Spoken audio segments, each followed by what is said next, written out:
Welcome to the Positive Persistence Podcast, where ordinary people inspire your extraordinary success.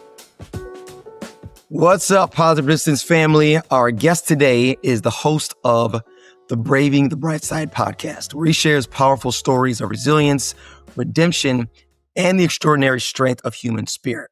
Now, as a former chef turned grocery leader, he has overcome addiction, incarceration, and the challenge of rebuilding his life. Now over 6 years sober, he's an author, speaker, storyteller, dedicated to helping others find hope in their darkest moments. Daniel Bradley, welcome to the show.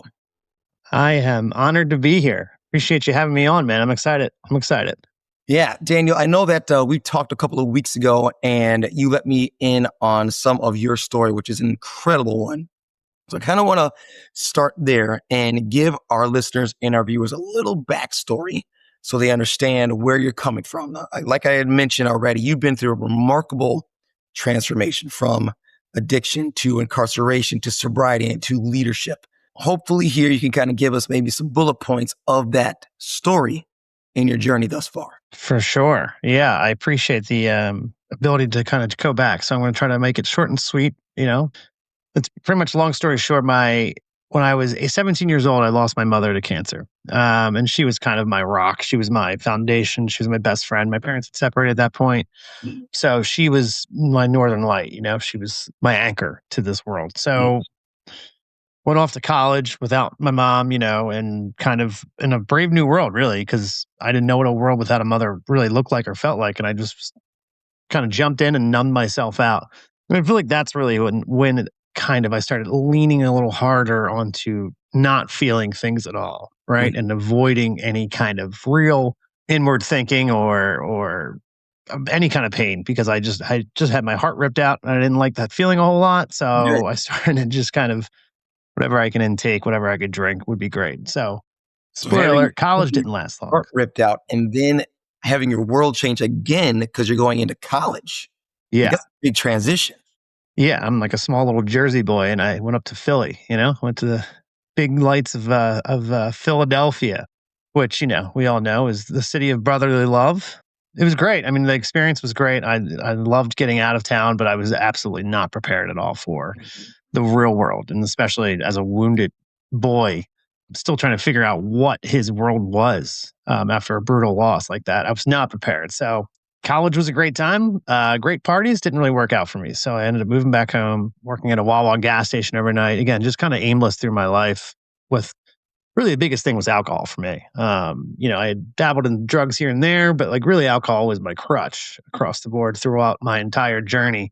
And then, moved back up closer to Philly. I live in Media, like right outside of Philly, and got a cooking job just because despite everything, I had a solid work ethic. You know what I mean? I could show up no matter how hungover or still drunk or wherever I was at and work my ass off and dedicate myself to the task. And that was always something that I was very fortunate to have, that my father instilled in me. And it carried me through the darkest times when I was really, really bad. And, like I said, I lied my way into a kitchen job because I needed some money. I was like, yeah, I could definitely prep that. And I would just kind of just jump in. I named a bunch of restaurants in Wildwood that I knew had shut down so that they couldn't reference me. So I put them on my application. I was like, yeah, this place is great. I used to prep there all the time, knowing it had closed down so they couldn't check. But anyway, the chef took a chance on me, and I started as a dishwasher and worked my way up to a cooking job, and then eventually became a chef. And it was wild, just kind of being in a fog through most of it, chalking it up to I'm in my 20s. Of course I party. I'm a chef. I'm supposed to party. While all still. Just can you pause there for a second? Because I don't know if everybody knows the life of a chef. I've known some chefs in the past, and I know that it's late hours. You get off really late, and then it's like the after party because you don't have to go into work until later the next day.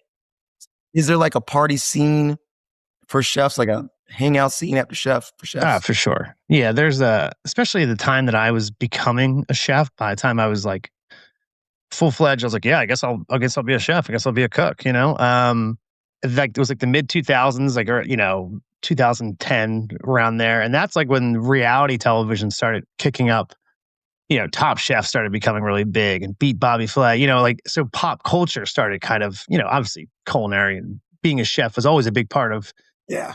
culture, but now it was sellable. Now it was being put on a platform. Now you were a rock star, so people had like the knife tattoos and chef coat, like fancy chef coats. And it was like Yeah. cool to be a chef. And that's exactly right. That led to, you work a busy shift, especially where we were working at the time. It was insane. And you'd work just an insane busy shift where your nerves are fried, but you also felt super accomplished. You're like, oh, we just knocked out like $55,000 in 4 hours, like of food. And then, yeah, you got to clean up and you get out of there at 11 o'clock at night. And then you're like, all right, now we party. So now you start partying at 11:30 and then you're getting home by 4 a.m. and then getting up at, 9 a.m., 10 a.m. So it was like very much, but it was also a badge of honor, right? Like you kind of embraced that part of it. Like it made being a chef pretty cool. It was like, yeah, I'm doing it. I'm living this life, which is great when you're in your 20s, and then as you start aging, I mean, that business will age you too. And then, at that time, it's gotten better now. And this is a whole different tangent I can go in, but, the quality of life for being a chef, it's known it's not great. There's a lot of divorces in being a chef. There's a lot of addiction. There's a lot of outside influence of being a chef because you are, for as crazy it may seem for food, you're married to that job and you are in it all the time. And then when you're not in it, you're probably exhausted or you're probably writing menus for it, So it's like, it's all encompassing in a crazy, crazy ass way. And, like I said, I loved it. And I loved what I was able to do with food. I learned so much and I worked with some of the most amazing human beings. But all it did for me in that party atmosphere was propel me down a path that I was already heading. And I was able to legitimize it because of where I was at in my life and that industry. I was like, no, I don't have a problem. Everybody's doing this. Everybody's drinking. Everybody's smoking. Like, this is what I'm supposed to be doing. This is part of it. Whereas a lot of people would taper off or just kind of grow up a little bit. I was just, again, that crutch was massive for me at that area. And I just leaned harder into it to the point where I had multiple DUIs, lost my license, did prison time at one point. And even then I was like, no, I don't have a problem. It's amazing how I think this tooth is fake because I fell off the back of the steps of a bar at one point, and that still didn't stop me from drinking. It's incredible looking back as somebody who is clear-minded and sober, being like, man, if I just hung up my boots then, and but you can't. Everything. There's always a reason why this all happened. This is the road that I took, as brutal as it was at times. Is the reason I took that road, and the reason that I had to go through what I went through. I was a chef. And I embraced it and I loved it and it loved me back and it let me do what I wanted to do best, which was drink and have a good time. Along the way, convinced a woman to marry me, this amazing, incredible woman, despite jail time, losing my license, not having my license for 5 years, like just not growing up. I reached a point where that was it. And the evolution of Dan Bradley had stopped because it was just dipped into an ocean of whiskey and IPAs and you couldn't see it anymore. And one night, my marriage was barely hanging in there. It was rough. I mean, it was inches away from ending. And she was away with friends, and I had gotten done being a chef. I got done a shift, grabbed beers and a couple shots. The Eagles were getting trounced by the Dallas Cowboys, which did not add to my demeanor, my good demeanor. And I got home, and I was like, hey, I'll meet you at the bar up the street. I got to feed my cat. And what I did a lot of times back then, I would misplace my wallet. I would misplace my keys. I would just generally be a mess. And I left my keys inside the apartment. My wife was gone all day. So my cat, John Ralphio, he's a hairless cat and he's my ride or die. He was upstairs, 3 stories up in my apartment. And he hadn't eaten all day because I had left at like 8 a.m. I was like, well, I have to feed him. I'm not going to be able to go to a bar and relax knowing he hasn't eaten. So I locked, realizing I left my keys inside, locked myself out. My wife is gone. She's down the shore. I decide I can find a ladder because the sliding glass door up on my deck, 3 stories up, was broken. So I could slide it and get in, no problem. Easy peasy, Also, I was about 100 pounds heavier than I am now and wildly out of shape. So it started to rain at that point, and I grabbed the ladder, pulled it back, and I was like, here we go. and I propped the ladder up, started climbing up, and it started raining a little bit heavier. And I remember thinking at one point, like, this might not be a good idea, but maybe it's a great idea. I don't know. It could be a great story. Boy, howdy, did I have no idea what kind of story it would be. So I propped it up, got on my neighbor's deck, grabbed onto my deck, and was like pulling myself up, and the ladder fell back. And I remember thinking, like, well, I have no, I have to move forward. I have to get up. Otherwise, I ain't getting down. I mean, I was going to get down, just not in the best way. And I remember pulling myself up, and my cat's face was at the sliding glass door, just screaming. And I just remember thinking, I was like, bet you he's screaming, like, what are you doing up here? What are you doing? And I was like, I got it, buddy. I got it. And I remember my body had just reached a limit. I had never felt that before in my life. My body was like, nope, you're done. I don't know why you think you could suddenly be Spider-Man out of nowhere, but we are done here. And I watched my fingers open up because everything was shutting down at that point. And I remember going like, no, no, no, no, like telling my body and telling my fingers like, no, no, no, hold on, hold on. And I just opened up and I just fell backwards. And that is a fall that I've had nightmares about, and I still see every once in a while. It was just the night sky and the rain hitting my face as I tumbled backwards. I remember seeing the moon. Oh I my! remember exactly what the moon looked like. This is three And stories up. yeah, 3 stories. 3 stories. I felt like I fell for like 20 minutes. But my thought that my brain, besides pure unadulterated panic and fear, I remember thinking to myself, when I land, no matter what happens here, when I land, my life will be completely different. Whether it be physically, if I even survive at all, or like I remember thinking my wife's going to leave me. Like so many thoughts, it's crazy, can go through your mind. It's so quickly. And I remember thinking nothing's going to be the same. And I landed. And I remember hearing multiple crunches. I remember I must have blacked out because I woke up and I was like, okay, I'm alive. I did it. I'm alive. Maybe I got lucky. Maybe this isn't so bad. Maybe I'm just a little bruised. Like maybe the drunkenness kind of helped me out because I didn't panic and turn. And I went to go get up and I was like, oh, and I remember my arm was completely useless to me. And I was like, I remember for whatever reason in my messed up mind, I remember thinking it feels like it's full of jelly beans or gummy bears. Like I just felt hundreds of different movements in my arm when I tried to move it. It was like, oh, that's not good. I want to throw up. And lo and behold, I remember texting my buddy. I was like, I'm going to need a ride to the hospital. And then immediately an ambulance pulled up. So somebody must have seen me fall. Fast forward, I'm in the hospital. I'm laying in there. I remember I said out loud to my sister who had traveled with me to the hospital at that point, I'm never drinking again. I'm never, ever drinking again. And like people were like, come on, calm down. Like just breathe. You're going to be okay. And I was like, no, this is it. How much further can I fall at this point? Like who else? I mean, at this point I had fallen so far and I was pulling my wife with me financially, mentally. I was anybody that was close by and I was reaching for help or just anything, I was pulling them down with me. And I had a very long time to think about that. I was in the hospital for 5 days by myself, my wife supporting me as angrily as she was, but she still showed up and supported me. But every night laying there being like, well, who is Dan Bradley? Like who and what does Dan Bradley stand for? And I couldn't answer that. I was like, people are like, he makes a great pan-seared chicken. He's funny. He's a good time at a bar, at a party. But like, really, like, if I were to die in that fall, I feel like people are like, well, he had a great mother. His parents were great, great family, 8 sisters. It would all be told in around me and not about me, not in any way impact I had on anybody besides making them laugh or making them feel good every once in a while and being supportive, sure. But like I wasn't being a human being at all. I wasn't moving forward. I wasn't evolving. I wasn't leaving a mark on this earth in any shape or way, any shape or form. And it brought me to tears. I mean, I was like physically and mentally shattered at that point, and I didn't know who I was. At this point where like you're realizing that rebuilding my life is necessary. Yeah, 100%. And like at that point too, I didn't know what even that looked like. I wasn't sure if I'd have a wife getting out of that hospital. I had shattered an elbow, broke 3 ribs, and shoved a rib into my lung. Wow. And so I Hey. needed surgery on my arm.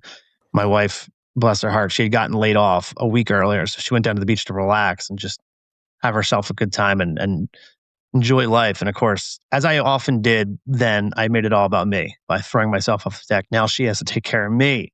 Yeah. And now neither of us are working. She's working part time, but at that point, and I immediately took all the focus off of, hey, you relax. I got us. So she couldn't depend on me Hmm. financially, physically, mentally, anything, because I would make it about me and my problems. So rebuilding, I knew I had to do it. And when I got out, I didn't even know what sobriety looked like. I didn't know what I was supposed to do. I literally didn't know what I was supposed to do with my hands. I just walked around with hot tea everywhere I went because it was just a form of safety. It was like something warm. It was something I drank. And it was like, I needed something almost to distract my hands from grabbing a beer or something.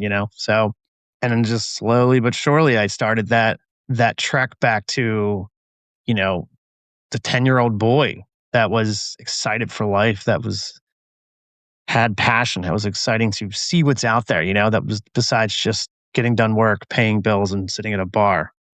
I started writing again. I started getting physically fit again, started playing basketball, started playing softball, all these things that I was like, oh my God, I love this. Like how did I forget how good this feels, like dribbling a ball outside in like the fall, with like a breeze coming through, or, like there's like simple moments of life that you take for granted because you just, addiction just takes them away. You look for the next high, you look for the next drunk, you look for the next hit rather than these things that brought you joy because they get overrun, All right. and it was a long journey. It was a long journey of my wife trusting me again.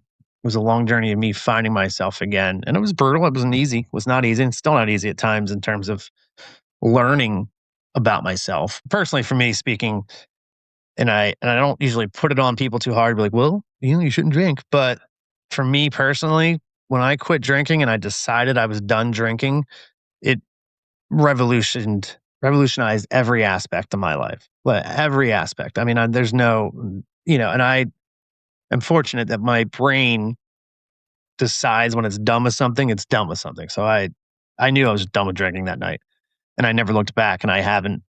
It's not even thought doesn't even enter my mind, and I'm very fortunate. I realize I'm fortunate that way because not a lot of people are. But literally, I would I would either be dead, I would be in jail, I would not be here building what I'm building with Braving the Bright Side if I was still drinking. And it's been an absolute game changer, and it saved my life. It saved every aspect of my life.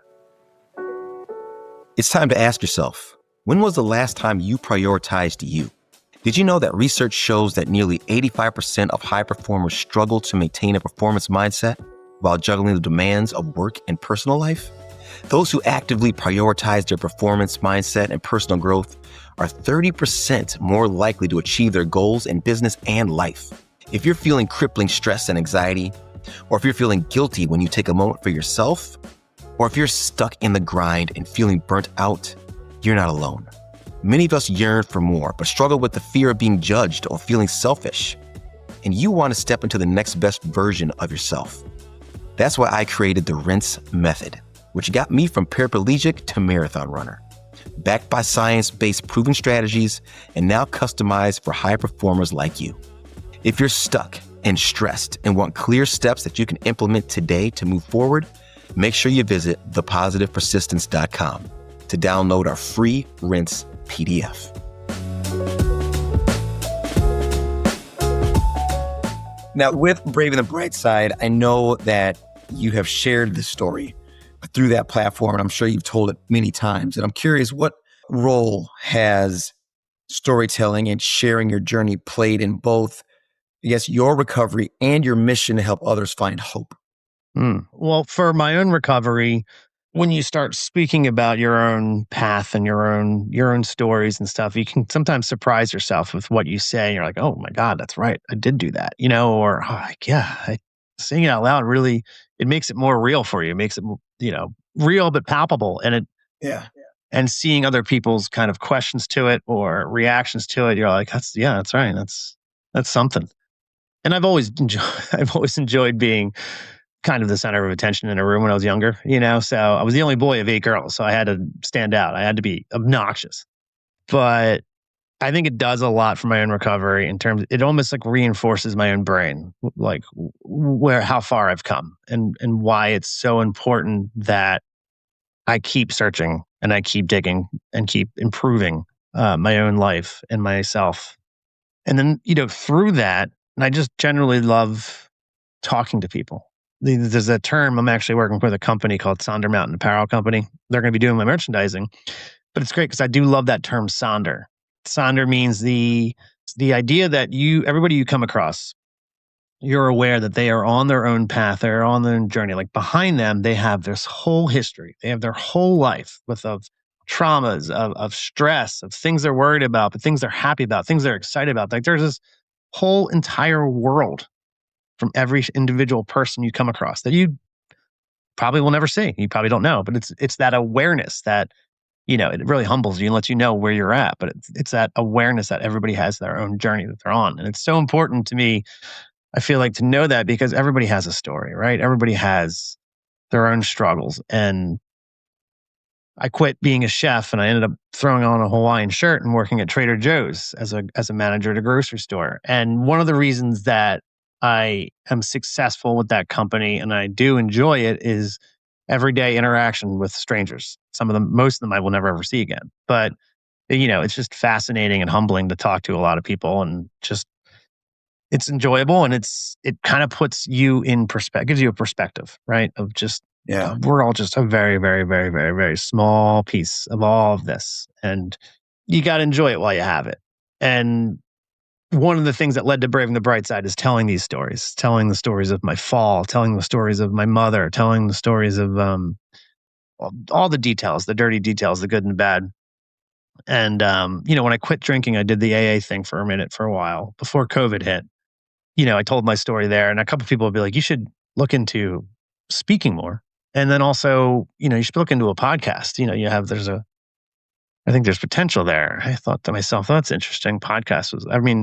Everybody, including Ian, has a podcast. Like, Right. how am I going to stand out? Right. Like who wants to listen to that? But it turned into, I made some real strong connections from jobs, from meetings and stuff like that. That, again, it's that Sonder idea where, oh my gosh, everybody has a story. Everybody's been through the ringer. Everyone's walked through that dark, dark forest. The details may be different, but everyone's made that walk and everybody's felt that. And if I can give somebody a platform to speak that, kind of to circle back to your question, to speak that out loud, it does something for them, right? And like when you speak your story, it does alleviate something. It does kind of put it in a chapter that you can kind of look at and be like, okay, damn, I really was that far down. I was hurting pretty bad. And now look at me. But then it's also, for Braving the Bright Side purposes, it helps people out there that feel like they're alone, that they're hurting, and that they're the only one that's been through that. And it's important for people to know that they're not alone and they've not been through that, but they don't need to do it by themselves. And they can see themselves, feel seen, feel safe in these stories of other people coming on and speaking their truth. Why So, do you feel that that's important? Because you're right. There's so many people that, like, in their darkest moments, feel isolated. Why is it important for someone to find connection, find a community during those times? And is that crucial for their healing? well, very much to each their own, but I do think it's crucial to their healing. I feel like it's such a generic statement at this point, but yes, we're more connected than ever with our phones, with social media and everything like that. But also, all that does is make us feel more alone. You pick up your phone when you're having a rough day, and somebody you used to work with 5 years ago is on a beach with their family or on a cruise somewhere. And you're like, okay, great. And here I am getting ready to clock into a shift that I don't want to be at, or here I am worrying about a Pico bill that I don't know how I'm going to pay off. But, my old friend is traveling the mountainsides and, somewhere. And I think it's so important that, these people, when you're wounded like that, when you're hurt like that, when you're in a bad place, you almost think like you don't deserve the shot. A lot of times that you don't think that you deserve any. You deserve to be down and you deserve to be this. And it's so important to find a community that will give you that warmness and let you know and help. It's because you could probably do it on your own, but it's not going to be great. And there's a good chance you could fall back, whereas if you haven't walk into a community with your wounds, you stumble backwards, someone's there to catch you, put their hand on your back and be like, no, we got you. Keep moving forward. You're doing great. Because a lot of times you may not even realize the progress that you're making. You may not even see it, but others in your community will see it and reinforce the idea that you need to keep going. And that's super important. Agreed. I think that's really important because sometimes you need to borrow someone else's confidence in you so you have it yourself. Now, Dan, you mentioned the word struggle. And I want to circle back to that because you've spoken about finding purpose through struggle. And I'm wondering if you can kind of break this out for our listeners and our viewers.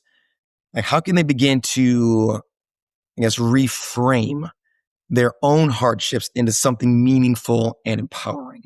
Well, I think it's important to take yourself to how you felt at that moment in your struggles. I think it's important, especially while you're in it, note it, remember that, write it down, feel it, allow yourself to feel that, and that's okay. And then as you move forward, don't forget that. Don't forget that feeling.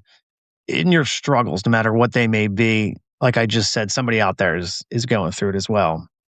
I think in terms of when you say empower yourself from that, it goes back to giving your, we're real good at, human beings are real good at most of them are really good at not giving themselves credit for what they've been through and what they've survived. And it's, you don't want to focus on the past, right? But it's okay to look behind you for a couple seconds and be like, damn, look at me go.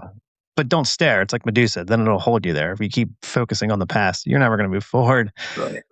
But it is empowering to look back there, kind of catch that wind of that feeling when you were down bad, when you were struggling, kind of take that breath, look forward and keep marching forward. That is a superpower. And to recognize that in others, to see that in others, and to have empathy as you move forward with your wounds. I think that's so important that, you don't hide what you've been through. You don't, a lot of people are like, oh, I don't want to talk about this, which, hey, again, to each their own, but like, you should be proud of that. No matter your age, you should be proud of what you've survived and what you've fought through. And every single scar should become a shield, should become a superpower, and then use that to help others. It's so important to, when you empower yourself with everything you've been through, to then use that to help others who may be struggling. I think it's an absolute duty that human beings owe other human beings, no matter what. There's a quote by Ed Milet that he says that you are most qualified to help the person that you. Yeah. Right? Love that. Yeah. Isn't that great? That's so powerful to understand. Like, you can help people who are dealing with what you already have overcome. It is like your duty. That's what you should do. That's what you should. And that's part of, like, when you recover from anything like that, especially as an addict, when you recover in recovery, it's absolutely your duty to pass that off and help others. Going back to being an addict, being an alcoholic, and talking about sobriety and moving forward, and you know this better than I do, but I know that sobriety is often described as like a daily commitment. And I'm wondering, do you have any daily practices, mindset shifts, any kind of, I guess, what we'll call frameworks that you kept that have helped you, that keep you grounded, and that you do to keep you persistent with your recovery journey? It took me a while to find my own. Like I said, you can't do it on your own. I'd absolutely tried for a while. But then once I came into a community and I kind of can pull from what worked for others, I kind of started finally, the term sober alcoholic means, they don't drink, but they didn't grow. I know plenty of people that are sober, but they are still just as angry or abusive or just not great people because they didn't want to put in the work to actually better themselves. When you quit drinking, that's like 2% of it. There's a reason you were drinking the way you were drinking too. And a lot of people don't want to find that out. Yeah. And it's because it's dirty and it makes you feel bad from some of it and it hurts and it's humbling. A lot of people don't want to be humbled out there. So in terms of daily framework, right off the bat, I feel like you'll see, and this is not talking trash on anybody, but a lot of times I'll see people out there, these people that are like, oh, this is what you got to do. Change your mindset. Like if you go out there and you get a flat tire, Yeah, it's awful. You're late for work, but grab a tire iron. Now you got your arm workout for the day, which is, I get that. It's cool, but like that's not realistic for a lot of us. And a lot of us are like, are you kidding me? Like I cannot believe like we're going through it. It's that part when you get angry, recognizing that, and then also how you deal with that either before or afterwards. So for me, the gym is a big part of my daily schedule and how I keep myself regulated mentally and physically. That's a great output for my frustrations, or even just when I'm thinking through some tough things in life right now. I can go to the gym and kind of sit there and just push the iron around and really kind of just sit in my thoughts and work it out. Why did I react this way? Why did I feel this way? Should I have done it this way? I wonder, okay, this makes sense, and I can really just, it's like, that's like my long form yoga of my brain there. Another thing which I always thought was like, I get it, but it could be kind of cheesy, is affirmations in the morning of being grateful, what you're grateful for. I Mhm. talked earlier about people take for granted sometimes what we're doing out there. And it's so true. I mean, there's so much going on in our daily life. There's so much. And there's more and more every every day, it seems. Every year we have more stuff to worry about. And things get more expensive when there's social media. And there's so many things that keep compounding in life right now that it's easy to forget what you're, appreciative about, what you got going on. So I try to list about 5 to 10 things. It's a pretty broad area, but I usually try to go for 10 things that I'm grateful for every single day. And when you start doing it, you realize very quickly that that list is different every single day. And you're like, man, there's a lot. I have a lot going. I have a lot to be grateful for. So I'd say those are like the two main things: is physically fit, being physically in shape, and going to the gym and having an outlet and an output like that. That kind of helps me clear my mind, and then also just being super appreciative every single morning of what I have and how far I've come. That is, I think, a great practice. And I think that goes hand in hand, I feel, in looking back on what you've been through and how far you've come, like seeing that you've been able to overcome other things in the past and then being grateful for what you have in the present. Because we take so much for granted, right? And I think when we stop and we look around and we realize that, wow, I really do have a pretty good life, or things are actually going my way, that can be such a momentum builder for you to be able to move forward. Now, this may be the same answer, but my question is, how do you navigate moments of doubt or moments of temptation when like the persistence to keep going feels especially hard? I think when you come across doubt, a lot of times we frame doubt as this big scary thing, but I think you could really use it as a character building moment. I think doubt isn't necessarily always a bad thing. It usually means you're about to enter something that you've never done before, or you're putting yourself out there.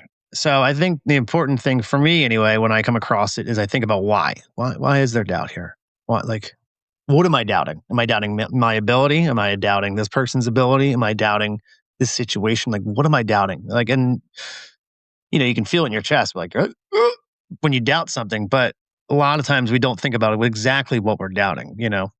So again, it's about kind of just taking a beat, taking a breath, and kind of trying to recognize what exactly it is that you're about to do. I think that's a big part of it for sure. Was there a second part of that question? I don't remember. I just went off on a doubt thing. Yeah, that's good. Because I want to actually get into this next question, because your journey, your life has spanned like multiple worlds, from executive chef to grocer to podcast host. In your mind, how has each phase, I guess you could say, contributed to your perspective on resilience? I don't know. We'll see. Just gonna answer this and see what happens. But when I was a chef, the resilience was thick skin. I think it was like super thick skin and faking it till you making it for sure. And then I guess almost the same when I went to jail. I think the resilience there was I guess that one was just not giving up, even though my life was still kind of a dumpster fire and I was still in the hardships of addiction and alcoholism. Being in jail for a while was pretty brutal and boring. It was just really boring too. But it's easy to kind of sit in that cell and be like, of course this happened to me. Of course this is where I'm at. Like, why wouldn't this happen to me? Are you kidding me? Because the circumstances how I ended up there were crazy. But that was taught me the resilience of just not giving up. And then for the Trader Joe's chapter, the grocery chapter that I'm in, I think that biggest one was not giving up in a different way. That was like the grocery industry gave me the ability to have my personal time not be interrupted so I could really start not staying in the same place. The resilience of not moving forward in life, continuing to push myself into rooms that I'm uncomfortable in or conversations I'm uncomfortable having and putting myself out there even though I just flat out didn't know what to do. Like I didn't know what I was doing starting a podcast. I was just like tumbled forward as the best I could and just try not to break anything on the way, Yeah. So that would be the resilience of not giving up, not standing still. And then the podcast, man, the resilience is, I guess, in a way, kind of the same of not standing still, but the resilience there comes from constantly pushing myself to be better, to have more of an output and an outlet for my guests so that reaches more ears.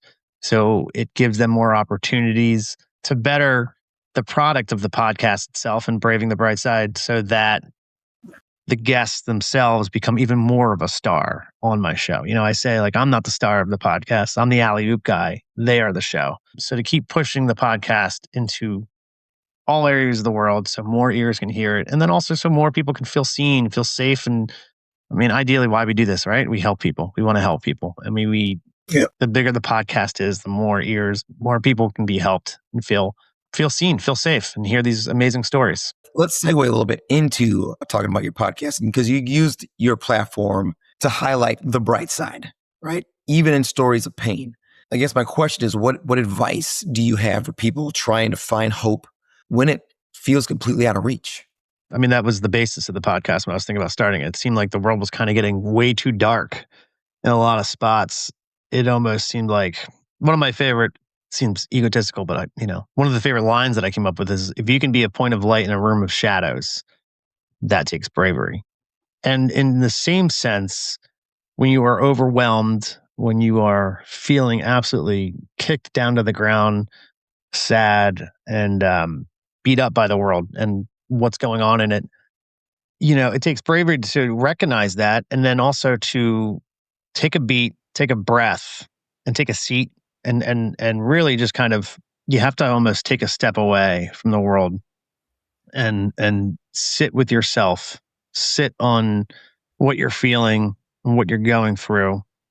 And it's a rebellion against all the stuff going on out there, to still stand up, to still have empathy and positivity, and then push back against it despite everything that's going on. Like anybody that's negative towards you, anybody that's trying to bring you down, and anything dark that you see going on in the news or in this world or in this country right now, it is simply existing to squash your lightness, to make it feel like there's no point going.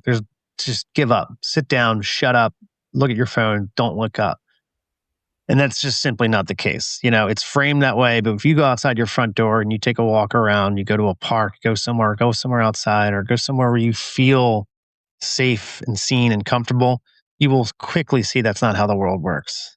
Again, you choose to be the point of light. You choose empathy despite all that going on. That takes bravery, and you should be absolutely proud of yourself that's a part of your character that nobody will be able to take away from you. Rebel against the darkness, rebel against the hate out there, and stand back up, take that breath, take that step forward. Even just one step forward pushes back against that darkness. Well said, Dan. Well said. So I want to wrap up our conversation by giving you an opportunity to let our listeners and viewers find out more about you, find out more about your podcast, find out about your websites. Where can they do that? We just launched the website, which I'm very excited for. It's www.bravingthebrightside.org. It's this big, gorgeous website that my brand manager, Laura Bang, look her up. She's fantastic, put together for me. But what it is, it's the homepage for Braving the Bright Side, and it's not just the podcast. Now, while you can find all the information you want in terms of guests, episodes, how you can apply to be on the podcast, and stuff like that. It's also an umbrella for Braving the Bright Side as a whole, as a business. So on there, you'll find a shop with some sweet Braving the Bright Side merchandise from Sonder Mountain Apparel Company. But also we've started kind of going into different areas as well. So we have Brave Docs, which is a documentary series that I'm launching with a friend of mine, Brad McClanahan from Bespoke Entertainment. So we're doing high quality documentaries that we offer people where we'll come to you and we'll shoot this whole documentary, 8 to 12 minutes long, give you a bunch of reels for your social media and interview everybody in your life or your community and see like boots on the ground, the brightness that you're putting out there, and document it completely. And then, so I'm actually going to start launching some live events as well, where I'm going to be taking the concept of my cooking history and applying it to kind of the Braving the Bright Side concept, where it's going to be, we're still finalizing some plans here, but long story short, it's going to be more of like a community comes together to speak. It's going to be almost like a speed dating thing where they can sit down with a stranger and I'll just simply ask a question and that'll broaden and open up a conversation between two strangers. Then 12, 15 minutes later, buzzer goes off, everybody gets up, I ask a different question. The idea is that these strangers connect and let you know that, again, what we were just saying, the entire world, the entire people out there are not bad. And no matter how many times people try to make you feel that way or see that way or think that way, sitting down with a stranger that you've never met before, that you've never even seen before, and having these conversations will quickly reinforce that. And at the end, we'll have a quick, around one table, have a meal that I prepared myself for everybody. And we talk about what we've learned, what we feel from it, and what our favorite parts were, and like what we're taking from it. And then kind of, again, just kind of reinforce that we're all in this kind of together and not alone. So that's it. I mean, that's the big one. You can find the podcast itself on Spotify, Apple, YouTube, and then bravingthebrightside.org has pretty much where the bright side is currently residing. And if you have any questions at all, you can always reach out to me on there. Well, Jamie, I want to say thank you for taking time out to join us today, and thank you for being that point of light in a room full of shadows. I appreciate you. And I want to thank all our listeners and viewers, as always, for joining us today. And we're going to wrap it up like we always do. Remember, stay positive, stay persistent, and know mindset is everything. And we'll see you next time. Thank you for tuning in and being part of the Positive Persistence family. We're having a great time creating this content, and we truly hope it inspires you to embrace positivity and persistence in your own journey. If this podcast episode inspired you or entertained you, scroll down, hit those stars, and leave a comment or two. Your 5-star reviews and shares encourage us and help us grow the show. So until next time, stay positive, stay persistent, and remember, mindset is everything.